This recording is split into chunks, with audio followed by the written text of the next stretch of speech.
ใช้กล้องดักจับสัตว์ค่ะไปดูกันเลย และนี่ก็คืออุปกรณ์กล้องดักถ่ายภาพสัตว์ป่านะครับ โดยจะมี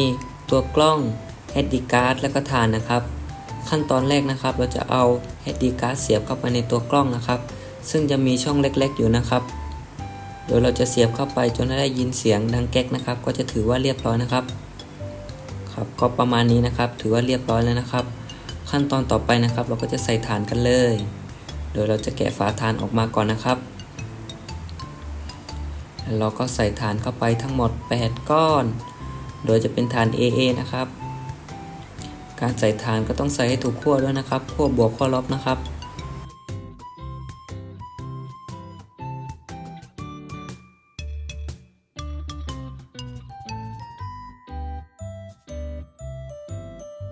เมื่อใส่ฐานครบ8ก้อนแล้วครับ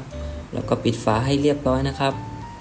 ต่อไปนะครับก็จะมาดูการใช้งานตัวกล้องนะครับโดยตัวกล้องก็จะมีปุ่มด้วยกัน3ปุ่มข้างล่างนะครับก็คือปุ่ม off ปุ่ม test แล้วก็ปุ่ม on นะครับโดยการใช้งานตัวกล้องทุกครั้งนะครับต้องเปลี่ยนจากปุ่ม off มาเป็นปุ่ม test ก่อนนะครับเพื่อตั้งค่าข้อมูลในตัวกล้องนะครับโดยเราจะกดที่เมนู2ครั้งนะครับแล้วก็เลือกไปที่ date กับ time นะครับก็คือการเปลี่ยนวันและเวลานะครับในที่นี้เราจะเลือกเป็นวันที่27เดือน2 2025นะครับเวลาที่เราจะเริ่มใช้งานนะครับก็คือ 10:57 นาทีนะครับเมื่อเราตั้งค่าวันและเวลาเรียบร้อยนะครับแล้วก็กด enter นะครับ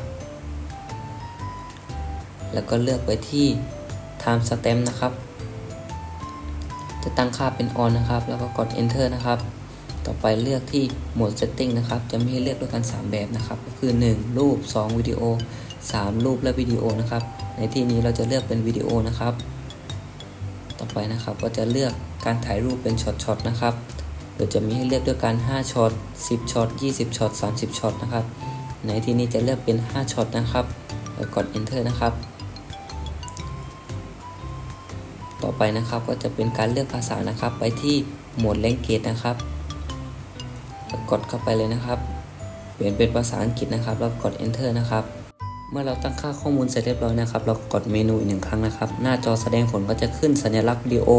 ที่เราตั้งค่าข้อมูลไว้เมื่อกี้นะครับต่อไปนะครับเราก็จะเปลี่ยนจากปุ่มเทสมาเป็นปุ่มออนนะครับเพื่อพร้อมใช้งานตัวกล้องกันเลยนะครับและนี่ก็คือขั้นตอนการติดตั้งกล้องดักถ่ายภาพสัตว์ป่านะครับ Camera Trap นะครับเมื่อเราติดตั้งกล้องเสร็จเรียบร้อยนะครับเราก็จะไปดูรูปและวิดีโอที่ได้จากตัวกล้องกันเลยนะครับอันนี้ก็คือรูปกลุ่มนะครับอันนี้ก็คือรูปเดียวนะครับ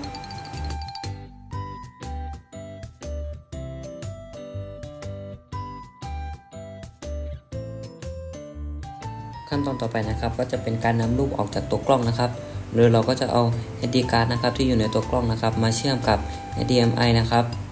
ก็ใส่เข้าไปเลยครับแล้วก็เอา HDMI นะครับมาเชื่อมกับ iPad ของเรานะครับข้อมูลรูปภาพต่างๆนะครับก็จะขึ้นมาใน iPad ในแอปไฟล์นะครับ